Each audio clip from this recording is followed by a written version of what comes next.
I want to share about my experience over the course of the last 3 days in Washington, D.C., particularly in light of one of our grants that has come through the pipeline from the American Association for the Advancement of Science. And I think it's a really big deal, particularly because of what we are going to be doing and how it also opens up in terms of future opportunities moving beyond what we're doing right now as well. And the second thing, I think this is actually important for our program units as well, because the opportunities, well, one, the things that we're doing through the grant, but also the opportunities that come from the grant as well. I think it actually impacts most everybody here in the room in some kind of way, shape, or form. The title of this grant opportunity is Equipping Congregational Leaders for Science and Technology Engagement. This is really important. This is a grant that I had the fortune of writing in conjunction with Rebecca. I got a random email one day in November. Dr. Jeff had gotten it and say, look, man, this grant involves science and technology. Rebecca and I talked about it right before I went on vacation. I had a really quick genesis of an outline and information around that, came back from vacation and finished it up. And lo and behold, we were awarded this grant. Does anybody know who the AAAS is?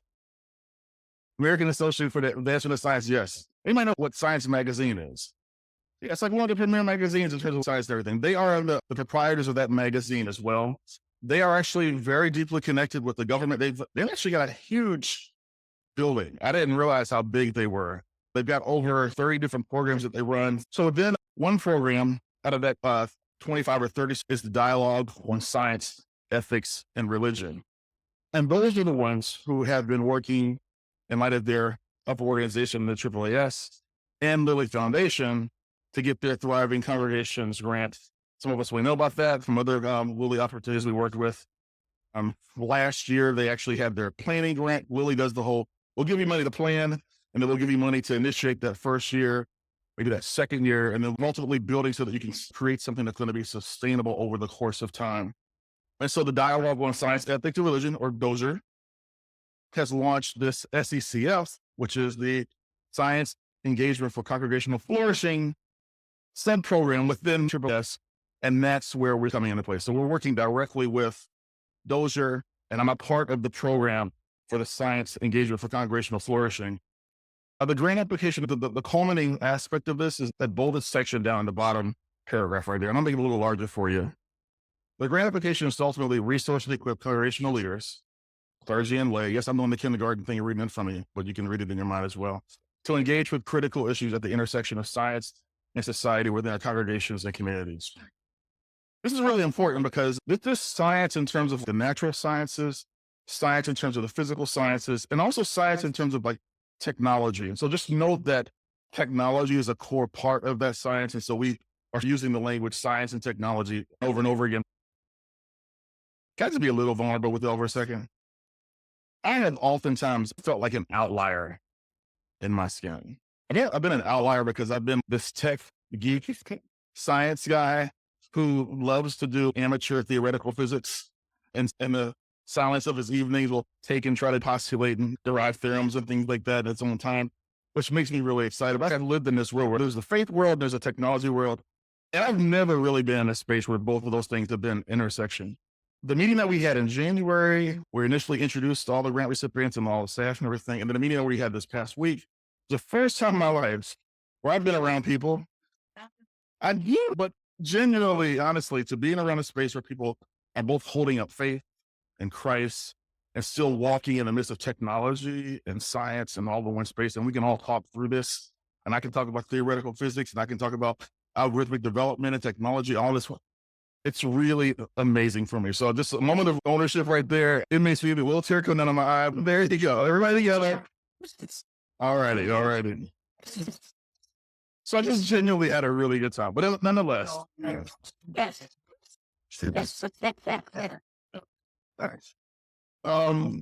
I'm realizing just in terms of the few interactions I've had so far, it's actually a bigger thing that we oftentimes think about. And so this is through the AAAS being involved, through Lilly being involved, and there are a number of other ventures that are going on. This is actually a really huge topic in terms of like faith voices being involved, particularly around AI and emerging technology, but also around natural sciences, the origins of humanity and things like that, and also in cosmological sciences particularly in relation to exploration into the stars, big issues that a lot of folks are beginning to talk about. The grant itself, the pool, 30 applicants, and there were only 4 awards. So it's somewhat competitive in terms of drilling down through that.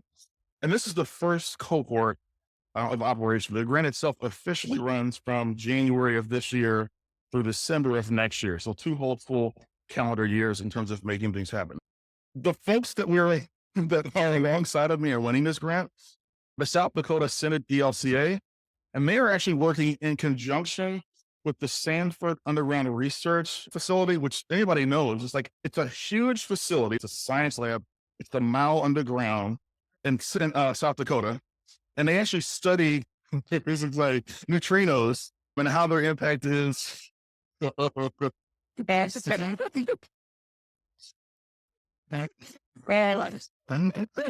could actually. But they do a lot of, they study a lot of like cosmological particles that interface with the Earth, but they do it underground because it's a pristine environment that's not affected by cosmological rays and all other artifacts from the sun as they hit the surface of the Earth.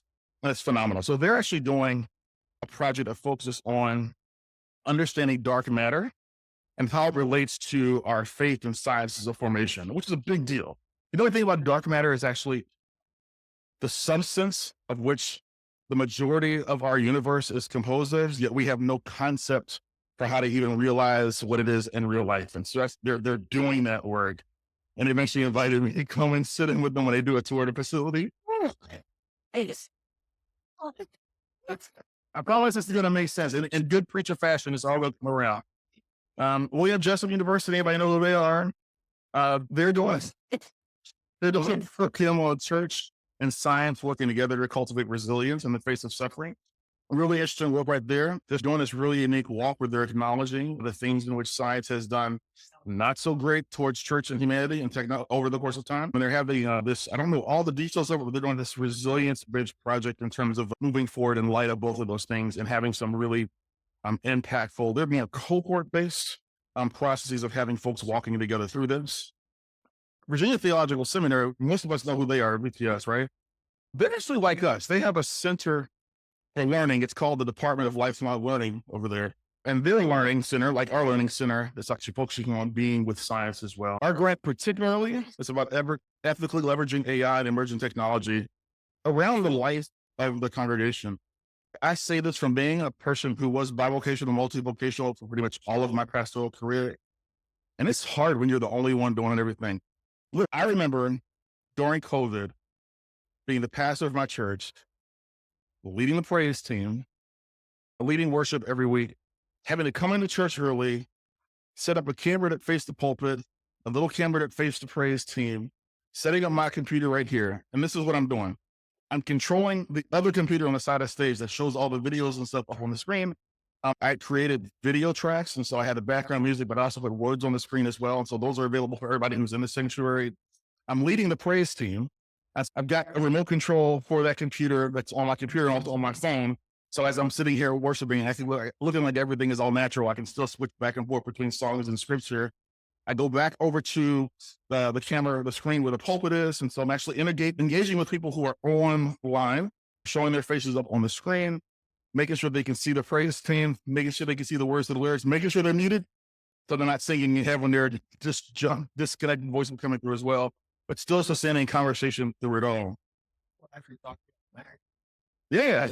And they thought they had that people doing all that work, and it wasn't. And that's just Sunday morning. Yeah, I actually don't think people thought I had a mega church, but you only think that you could. But there's a lot of work, and that's before you get into the administration, keeping up with connections, keeping up with people and things like that.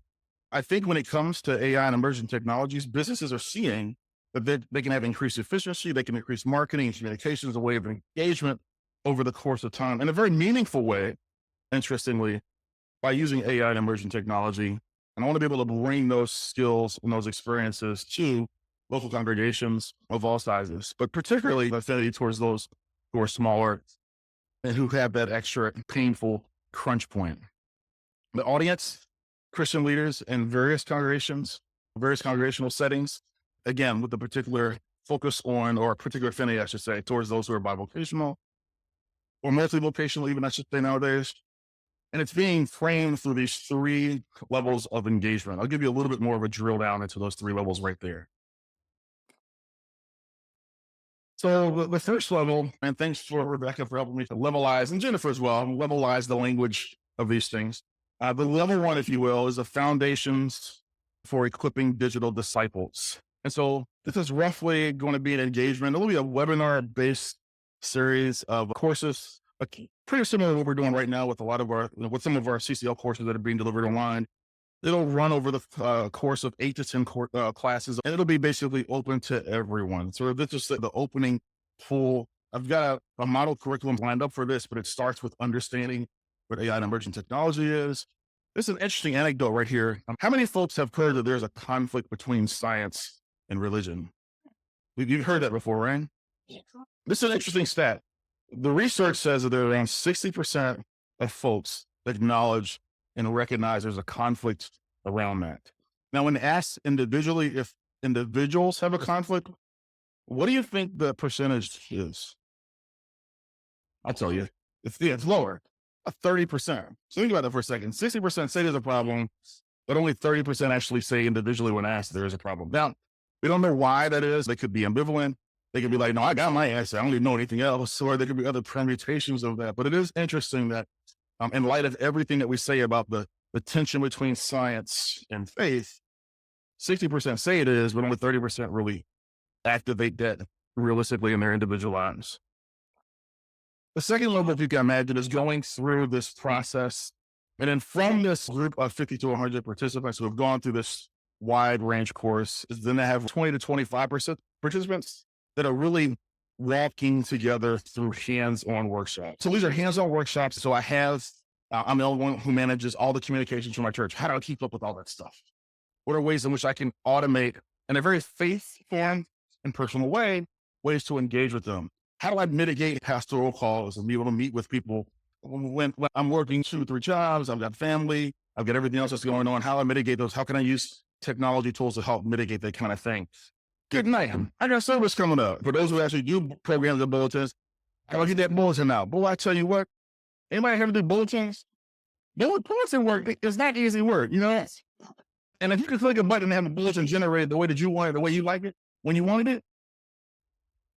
Anyway, I'll leave that one alone. A little personal reflection right there. Anyway, there are hands-on workshops that really are about mitigating efficiency, accessibility, mobility, resources that real folks can use in real life. And then the last tier of this is innovation and action, or what I call computational evangelism. And that's really taking and creating something in which folks can use in real life. And will be a group of about 6 to 8 participants. This is really where it's important, why it matters in the work.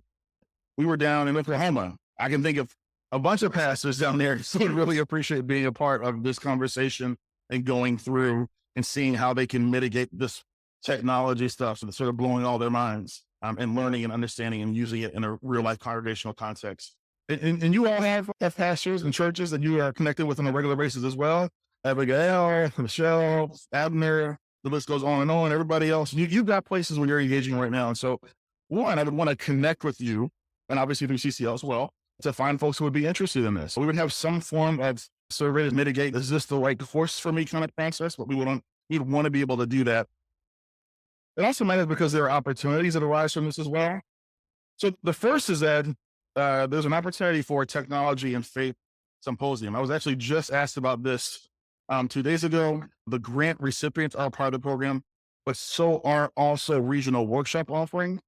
And I've been asked, hey, look, would you be interested in giving a symposium on AI, emerging tech, and faith? And I said, yes, we'd love to do it. We're glad to plan and make everything happen. And I'm not doing it all alone. Thanks, CCO and Raquel. But this would be an opportunity for us to bring folks into our space here at the Lamb and really begin having some really deep and in-depth conversations and be a voice in this really particular field. And not just for the denomination, but beyond that. That's a really real opportunity.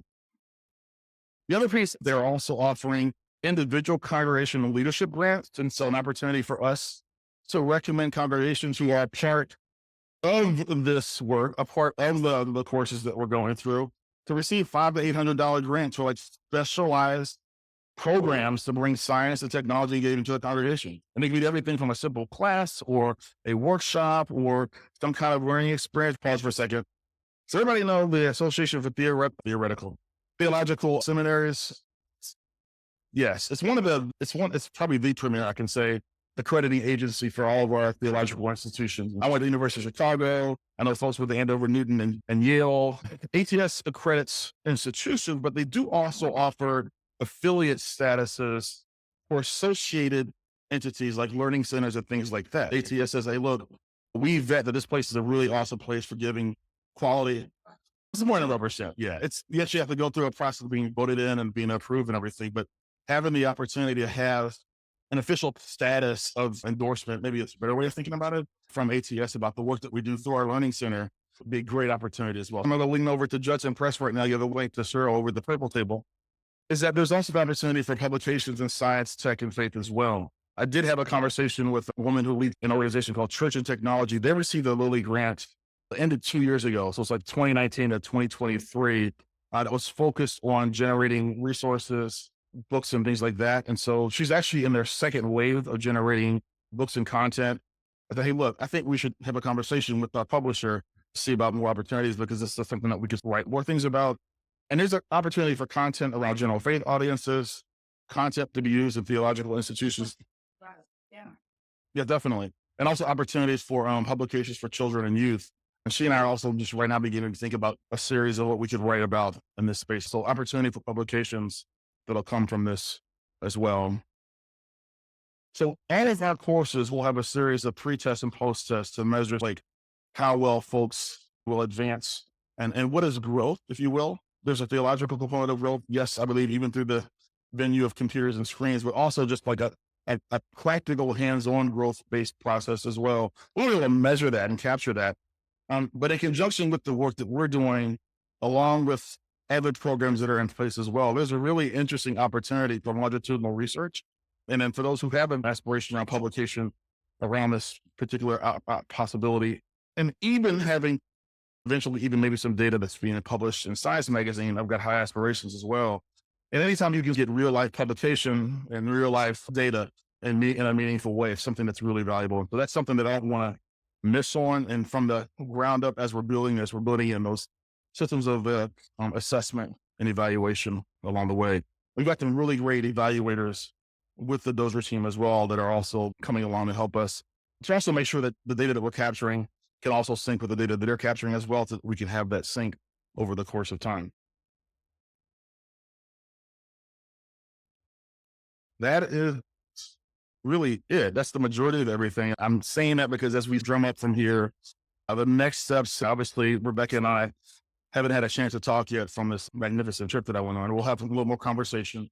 We've got some conversations to talk about the opportunities I've mentioned, but as we get closer and closer, we're technically in the formation time for the course. And as I've mentioned, I've got outlines for all the course sessions, the syllabi and things like that. I've got to run them through a particularly number of syllabus planning systems, got to make sure we connect with CCL, begin our process and thinking of how we're going to mitigate and connect and recruit folks into the program. I'm really excited to say that we've got an opportunity to really be a faith voice in the technology and AI space. And so glad to walk along with me in this. Thank you.